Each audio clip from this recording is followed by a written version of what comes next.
राधे राधे। आप कान्हा चैनल से सुन रहे हैं, इसको लाइक शेयर एंड सब्सक्राइब कीजिए। Episode 245 dinner date. Sona hospital bed पर बेहोश सी पड़ी थी। एक नर्स ने उसके कपड़े बदल दिए थे।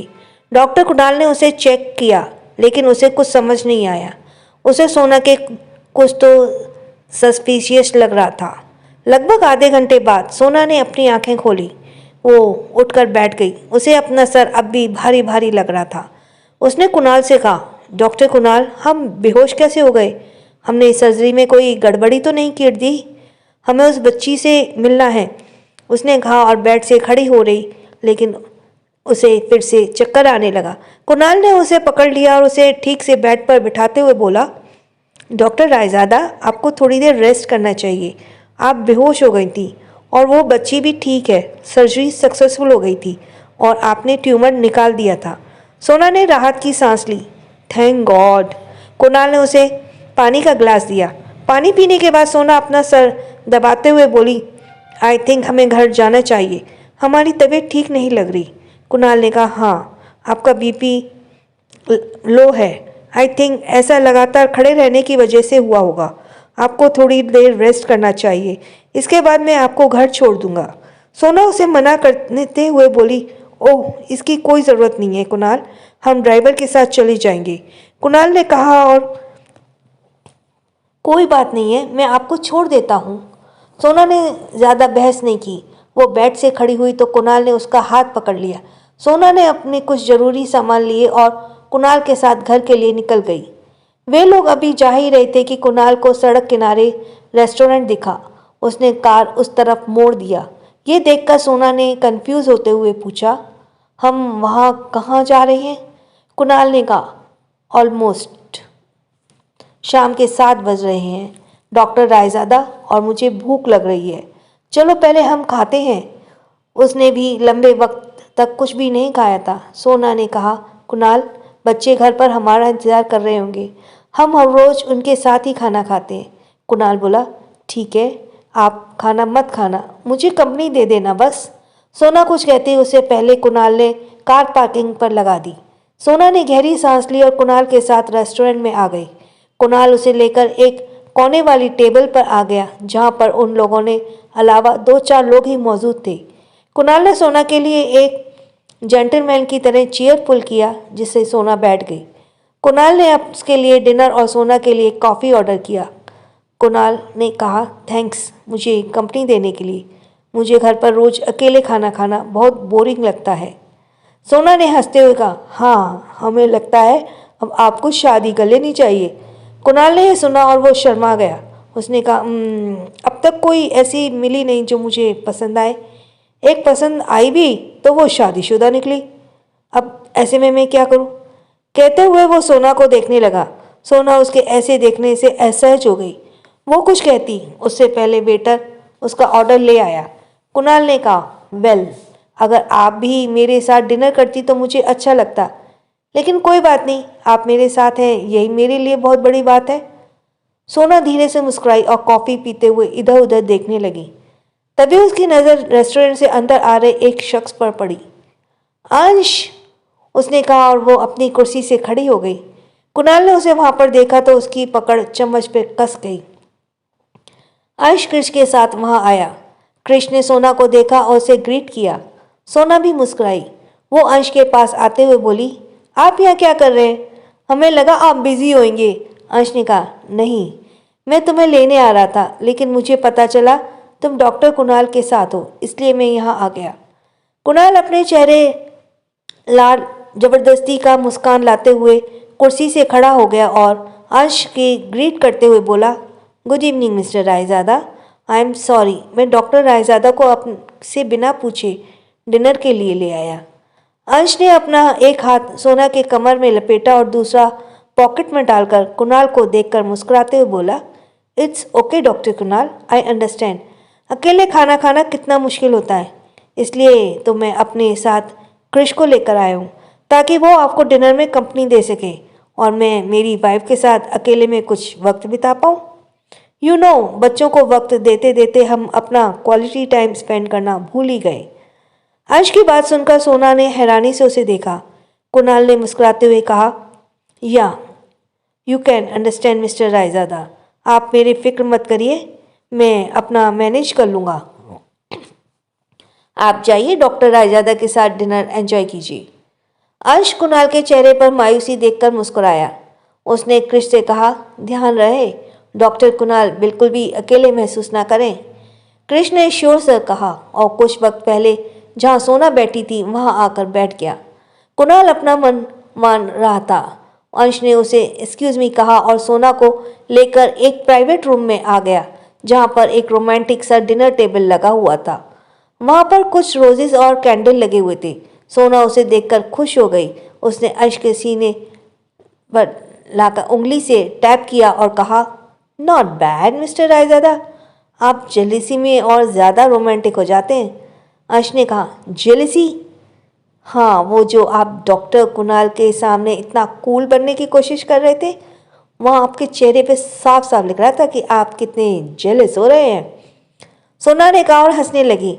खुद को ऐसा मजाक बनते देख अंश ने उसे अपने पास खींच लिया और बोला, हाँ मैंने गलत किया, मुझे वहाँ सबके सामने तुम्हें किस करना चाहिए था ताकि सबको पता चले कि मैं तुम कितना प्यार करता हूँ और मैं तुम्हें किस और के साथ नहीं देख सकता, ताकि अगली बार तुम्हें वो डेट पर ले जाने की हिम्मत ना करें। सोना हंसने लगी। उसने कहा, वैसे ये सब आपने अरेंज कर किया कैसे? अंश उसके लिए कुर्सी पुल करते हुए बोला, बस 10 मिनट पहले जब मुझे पता चला कि तुम कुणाल के साथ यहाँ ही हो। सोना कुर्सी पर बैठ गई। तब तक वेटर उनका ऑर्डर ले आया। अंश ने सोना को खाने से पहले निवाला खिलाया और बोला, वैसे सर्जरी कैसी रही? क्या तुमने ट्यूमर निकाल दिया? सोना ने कहा, हाँ अब वो खतरे से बाहर है। अंश ने अपना पानी का ग्लास ऊपर करते हुए बोली, इस बात पर वाइन तो बनती है, उसने कहा और वेटर को वाइन लाने का ऑर्डर दिया। इधर क्रिश अपना पास्ता खाने में हुए कुणाल से बोला, वैसे आप बहुत लकी हैं डॉक्टर कुणाल कि आप अभी तक सही सलामत हैं, आप अभी जिंदा हैं। कुणाल ने कंफ्यूज होते हुए कहा, क्यों? क्रिश ने कहा, आप पहले इंसान हैं जो मैडम के साथ डेट पर आए और जिंदा बच गए, वरना आज तक जिसने भी मैडम के करीब आने की कोशिश की कि बॉस उनकी जिंदगी उनसे छीन ली। यह सुनकर कुणाल के गले में खाना अटक गया। वो खांसने लगा। क्रिश उसे पानी का गिलास पकड़ाते हुए बोला, क्या हुआ डॉक्टर कुणाल, आप ठीक हैं? कुणाल हाँ में सिर हिलाते हुए बोला, मैं ठीक हूँ थैंक्स। आपने पानी का गिलास लिया और उसे एक ही सांस में पी लिया। इधर अंश और सोना डिनर हो गया। सोना ने ड्रिंक का ग्लास खाली किया और टेबल पर रखते हुए बोली, हमें लगता है हमें ये हर रोज़ टेस्ट करना चाहिए, पहली बार में ये बहुत अजीब टेस्ट लगता है। ये सुनकर अंश ने कहा, हाँ हम वीक में एक बार एक ट्राई कर सकते हैं। कुछ वक्त so you are listening from Kanha channel. कुछ वक्त बाद दोनों ने अपने हाथ साफ किए और जाने के लिए खड़े हो गए। अभी सोना वहाँ से बाहर जा पाती, अंश ने उसे पकड़ खींच लिया और उसे अपनी बाहों में कसते हुए बोला, वेल डिनर तो हो गया आप, पर डिज़र्ट अभी बाकी है। वाइन की जगह से सोना का हल्का नशा हो रहा था। वो अपने हाथ उसके गले पर लपेट कर मुस्कुराते बोली, वेल मिस्टर रायजादा, डिज़र्ट में आप क्या लेना पसंद करेंगे? तुम, अंश ने कहा और उसे किस कर लिया। सोनल की आंखें बंद हो गई और उसने किस में खो गई। अंश ने उसे दीवार से लगाया और उसके होठों पर छोड़कर उसके गले पर किस करने लगा और सोना उसके बालों में हाथ फेरने लगी। तभी अचानक से उसे उसके गले में तेज दर्द का एहसास हुआ।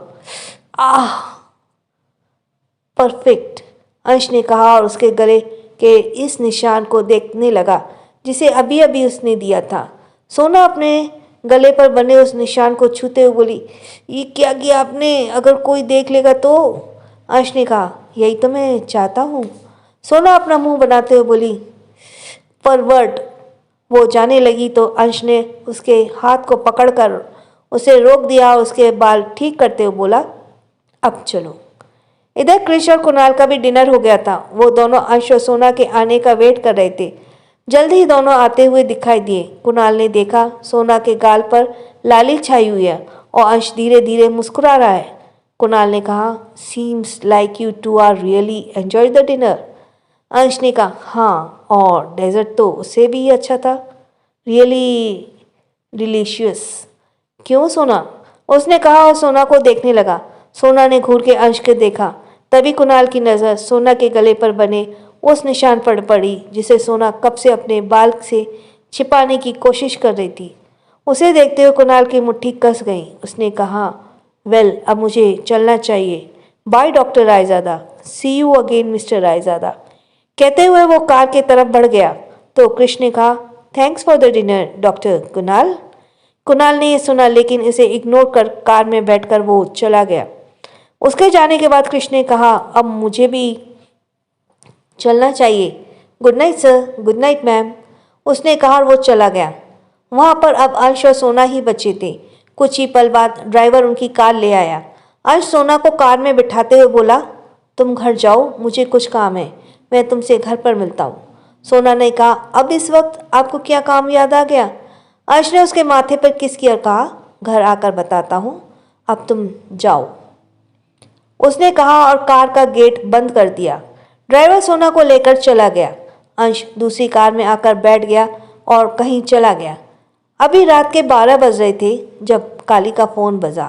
काली अपनी पत्नी के साथ हॉस्पिटल में अपनी बेटी के पास था।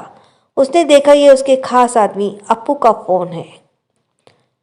You are listening from Kanha channel. वो फ़ोन लेकर बाहर आया और पिक करते हुए बोला, हाँ अप्पू, बोलो क्या खबर है? अप्पू ने सामने से घबराते हुए कहा, भाई कोई हमारा सारा माल लेकर गायब और आज शहर में आने वाला था। हमें नहीं पता वो कौन था। उसने हमारे कुछ आदमियों को भी मार दिया। मैं बहुत मुश्किल से अपनी जान बचाकर भाग निकला, वरना तो वो मुझे भी मार देता। यह सुनकर काली का दिमाग फटने को हुआ। उसने गुस्से से कहा, मुझे सुबह तक मेरा सारा माल वापस चाहिए। तुम कैसे करोगे? वो जो कोई भी हो उसे ढूंढो, मैं उसे जिंदा गाड़ दूंगा। You are listening from Kanha channel. सुबह 9 बजे हवेली। संडे होने की वजह से घर में सुबह से चहल पहल थी। आज रिहान और सोनल घर आने वाले थे, इसलिए सब उसके वेलकम की तैयारी कर रहे थे। सोना, नालंदा और पीहू किचन में बच्चों के लिए नाश्ता बना रहे थे और वंश, आयांश, सारांश और आध्या प्लेग्राउंड में खेल रहे थे। छोटी सी आरवी अपनी दादी की गोद में बैठकर फ्रूट खा रही थी और दरवाजे पर रिहान और सोनल के वेलकम के लिए शिवी और सानवी बैठकर फूलों से रंगोली बना रहे थे। अंश, दीप और शौर्य गार्डन में कुर्सी लगाकर बैठे हुए कुछ बातें कर रहे थे। इधर सम्राट कमरे में रिहान और सोनल को हॉस्पिटल से लाने जाने के लिए तैयार हो रहा था। उसने बाथ लिया और कबर्ड से अपने कपड़े ढूंढने लगा।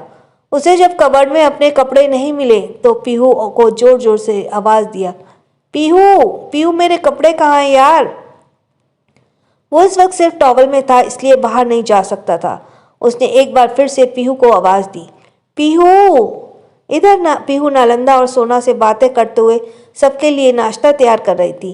पीहू छोले बना रही थी और नालंदा सब्जी, सोना रोटी बना रही थी। उसने अपने बालों को जूड़ा बना लिया था और अपने डीप गले का ब्लाउज पहना था। उसने कहा, पीहू, हमें थोड़ा सा पानी पिला दो ना, हमारा गला सूख रहा है और हमारे हाथों में आटा लगा है, उसने कहा और अपने हाथ आगे कर दिए। पीहू पानी का ग्लास लेकर उसके पास आई और उसे पिलाने लगी। तभी उसकी नज़र सोना के गले पर पड़ी, जहाँ पर कल रात अंश ने निशान दिया था। उसने कहा, उफ़ो भाभी, क्या बात है, इस उम्र में भी अंश भाई का प्यार आपके लिए कम नहीं हो रहा है? सोना ने पहले उसे कंफ्यूज होकर देखा और फिर सारा मामला समझ गई। उसने पीहू को देखा जो उसे आंखें मटकाती हुई देख रही थी। सोना उसके कंधे पर मारते हुए बोली, शट अप पीहू, चुपचाप अपना काम करो। पीहू ने उसे छेड़ते हुए कहा, आप मुझे चुप करवा सकती हैं भाभी, लेकिन भाई के प्यार के निशान को क्या जो चिन्ह चीख कर कह रहा है कि वो आपके लिए कितने पॉजिटिव हैं। 4 बच्चे होने के बाद भी आप दोनों हनीमून कपल की तरह बिहेव करते हैं। सोना ने उसके अपने कमर पर हाथ रखा और उसे घूर कर देखने लगी। उसने उसका कान पकड़ लिया और कहा, अच्छा, और तुम्हारा क्या? तुम जो सम्राट से दिन भर चिपकती रहती हो, उसका क्या? तुम एक बच्चे की माँ बन गई हो, फिर भी तुम्हारे अंदर अभी भी बचपना है। पता नहीं क्या क्या बोलती रहती हो। पीहू ने कहा, आप भाभी छोड़िए, मुझे दर्द हो रहा है। नालंदा उन दोनों को देखकर हंस रही थी। तभी एक मेड किचन में आते हुए बोली, मैम आपको सम्राट सर बुला रहे हैं। So you are listening from Kanha channel. Nalanda ने कहा, लो आ गए बुलावा, लगता है आज के दिन भी तुमसे दूर किसी से रहा नहीं जा रहा। पीहू शर्मा कर वहां से भाग गई और सोना और नालंदा हंसने लगी। पीहू कमरे में आई तो देखा सम्राट अपने कमर में सिर्फ टॉवल लपेटे खड़ा है। उसे देखकर पीहू का मुंह खुला का खुला रह गया। वो उसे ऊपर से नीचे घूरते हुए अपने मन में बोली, अब पति को इस उम्र में इतना हॉट हो तो किस बेवकूफ़ को उससे दूर रहना अच्छा लगेगा। सोना भाभी। So you are listening from Kanha channel. Next episode 346 धमाका। अर्शदीप और शौर्य गार्डन एरिया में बैठकर बातें कर रहे थे। शौर्य ने कहा, यार अंश, मुझे तो सोचकर ही एक्साइटमेंट हो रहा है। अब काली अपने शराब के ट्रक को अपने आंखों के सामने जलता हुआ देखेगा। मुझे उसकी शक्ल देखनी है जब उसकी आंखों के सामने धमाका होगा।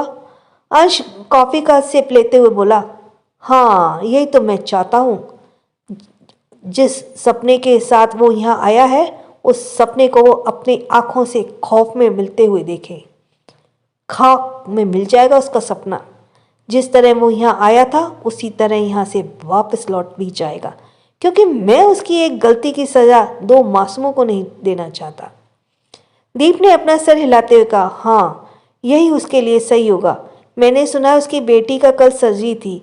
मुझे लगता है तुम्हें उसे इतना बड़ा झटका कुछ वक्त बाद देना चाहिए था। वो उसके लिए तैयार नहीं है। अर्श सरकास्टिकली बोला, तुम्हें उस पर दया खाने की ज़रूरत नहीं है दीप। वो कितना बड़ा कमीना है उसके बारे में तुम अभी नहीं जानते। उसने मुंबई में इतने कारनामे किए कि उसे भागकर यहाँ आना पड़ा। यहाँ आने के बाद वो अपने ससुर के घर पर नौकर का काम करता था, लेकिन उनकी दौलत को देखकर उसने मन में बुरे ख्याल आ गए। उसने अपने ही मालिक को मार दिया और उसकी बेटी से शादी करके बन गया कालिया से काली, और अब वो अखाड़े के नाम पर शराब और ड्रग्स का कारोबार करता है। उसने अपनी पत्नी के लिए खुद को बदलने की कोशिश तो की, लेकिन पावर और पैसे की भूख ने उसे बदलने नहीं दिया। दीप ने हैरानी से कहा, ऐसा क्या? कितना कमीना है यार वो। मुझे लगता हमें उसे सबक सिखाना चाहिए। जस्ट वेट एंड वॉच, अंश ने कहा और कॉफ़ी का सिप लेने लगा। इधर पीहू सम्राट के सामने खड़ी थी। वो अपने मुंह से लगातार लार टपकाते हुए उसे देख रही थी। सम्राट ने उसे गुस्से से घूरा और कहा, मेरे कपड़े कहाँ हैं पीहू? मैं कब से ढूंढ रहा हूँ, मुझे हॉस्पिटल जाने में देर हो रही है। उसने ऐसा तेज आवाज़ के में बात करने से पीहू सीधी खड़ी हो गई। उसने अपने मुंह को साफ किया और कहा, तो वो मैंने लॉन्ड्री के लिए दे दिए, आज संडे है ना इसलिए। क्या? मेरे कबर्ड में 100 से भी ज़्यादा कपड़े थे। मेरे और तुम्हारे सारे को लॉन्ड्री में के लिए दे दिए? तुमने मेरे कपड़े सब दे दिए लॉन्ड्री में? पीहू उसके पास आते बोली, चिल सम्राट, वो सब पुराने हो गए थे, इसलिए कुछ कपड़े तो मैंने घर के नौकरों में बांट दिए। सम्राट ने फ्रस्ट्रेट होकर अपने माथे को मसल कर कहा, तुम्हारा दिमाग खराब है? उन्हें उनकी सैलरी लाखों में मिलती है और तुम्हें उन्हें मेरे कपड़े देने की क्या ज़रूरत थी? अब मैं क्या पहनूंगा? मुझे रिहान को लेने जाना है। उसने कहा तो पीहू ने अपना कान बंद कर लिया। उसने कहा, उफ वो सम्राट, कितना चिल्ला रहे हैं आप? वहाँ पर आपके लिए नए कपड़े रखे हैं, उन्हें पहन लो, अगर पुराने नहीं है तो। कहते हुए उसने बेड की तरफ इशारा किया जहाँ पर एक कपड़ों का बैग था। सम्राट ने उसे देखा और फिर बेड के तरफ।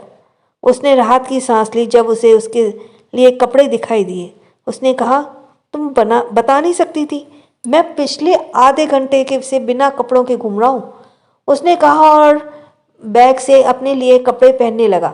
पीहू उसके पास आते हुए बोली, हाँ मुझे तो आप बिना कपड़ों के ज़्यादा पसंद हो, इसलिए मैंने नहीं बताया। यू नो, आप 40 साल के लिए हो गए हो, लेकिन अब भी 5 साल पुराने ही लगते हो। कहते हुए उसने सम्राट के शर्ट के बटन लगाने लगी। सम्राट ने उसे मुंह बनाकर देखा। उसने उसके हाथ को पकड़ लिया जो उसके सीने पर सर्कल बना रही थी। उसने कहा, तुम फिर से शुरू मत हो जाओ, मुझे हॉस्पिटल जाना है, देर हो रही है।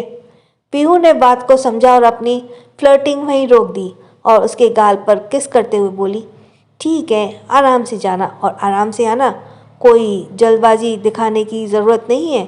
सम्राट ने हाँ में सिर हिलाया। पीहू ने उसके दूसरे गाल पर किस किया और वहाँ से भाग गई। सम्राट उसे जाते हुए मुस्कुराकर देख रहा था। You are listening from Kanha channel. इधर काली अपने घर में आ गया। वो अपने शराब के ट्रक को ढूंढते हुए परेशान हो गया था। अब तक उसके लोग इतने बड़े ट्रक का पता नहीं लगा पाए थे। वो अपने कुछ खास लोगों को फ़ोन करते हुए इधर उधर घूम रहा था कि अप्पू भागकर उसके पास आया। उसके हाथ में एक बॉक्स था। वो उसे काली को दिखाते हुए बोला, भाई ये देखिए, इसमें कुछ है। काली ने जल्दी से उसे खोलकर देखा। उसमें उन्हीं ट्रक्स की फ़ोटो थे जो वो गायब हो गए थे। उनमें से 4 ट्रक्स उसी बिल्डिंग के सामने थे जिसे उसने अंश से ज़बरदस्ती लिया था और बाकी एक ट्रक काली के अखाड़े के सामने था। काली ने गुस्से में उस बॉक्स को फेंका और जल्दी से घर के बाहर आकर गुस्से से अपनी जीप में बैठकर चला गया। You are listening from Kanha channel. कुछ वक्त बाद वो उस 65 माले वाली बिल्डिंग के पास पहुंचा और तो देखा उसके ट्रक्स और माल उसी तरह से वहां खड़े हैं जैसे फोटो में थे। वो जल्दी से एक ट्रक के ऊपर चढ़ा और उसके कवर को हटाकर अपने सामान को देखने लगा। उसने राहत की सांस ली जब उसे अपनी शराब सही सलामत देखी। उसने इसी तरह 2 ट्रक और देखे। सब कुछ सही सलामत देखकर उसने इस बार चौथा ट्रक खोलकर देखने की ज़रूरत नहीं समझी।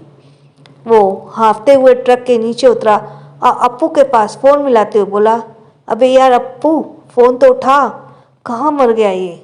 जल्दी ही अप्पू ने फ़ोन उठा लिया। उसने हड़बड़ाते हुए कहा, भाई भाई यहाँ वाले ट्रक में हमारा माल गायब है, ये खाली है भाई। काली ने यह सुना तो उसके होश उड़ गए। उसने कहा, क्या बोल रहा है तू? करोड़ों का माल था, कहाँ जा सकता है? ढूंढ उसे। अप्पू ने कहा, नहीं भाई, यहाँ आसपास से कोई भी नहीं है। काली ने गुस्से में अपने फ़ोन को पटका और तभी उसकी नज़र बिल्डिंग के 10वें माले पर पड़ी जहाँ पर कुछ बड़ी सी चीज़ चेन से लटकी हुई थी। काली ने उसे ध्यान से देखा तो पाया कि उसके शराब के बॉटल्स थे जो उस ट्रक में थे। वो हैरान हो गया।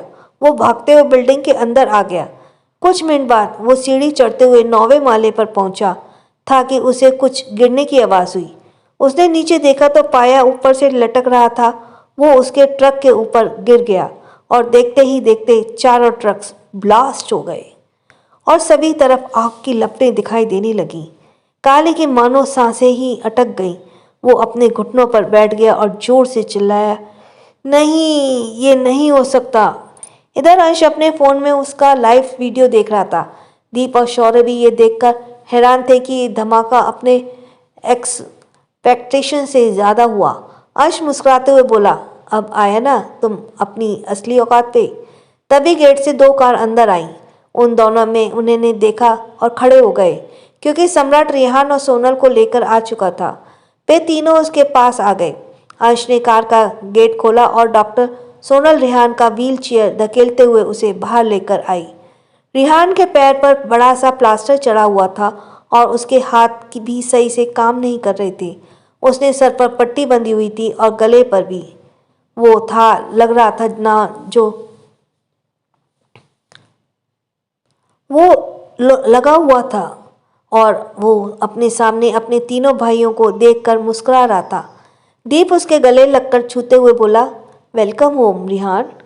रेहान ने कहा, थैंक यू जीजू। अंश उसे देखते हुए दूसरी तरफ देखने लगा। ना जाने हुए उसकी आंखें नम हो गई थी। घर के सभी लोग बाहर आ गए थे नीलिमा को छोड़कर। बच्चे जो प्लेग्राउंड में खेल रहे थे वो भी वहां आ गए। रेहान ने सबको देखा और इमोशन होते हुए बोला, I missed you so much guys. So thank you for listening और प्लीज़ अब नया एपिसोड 347। आप ये कान्हा चैनल से सुन रहे हैं। प्लीज़ इसको लाइक शेयर एंड सब्सक्राइब कीजिए।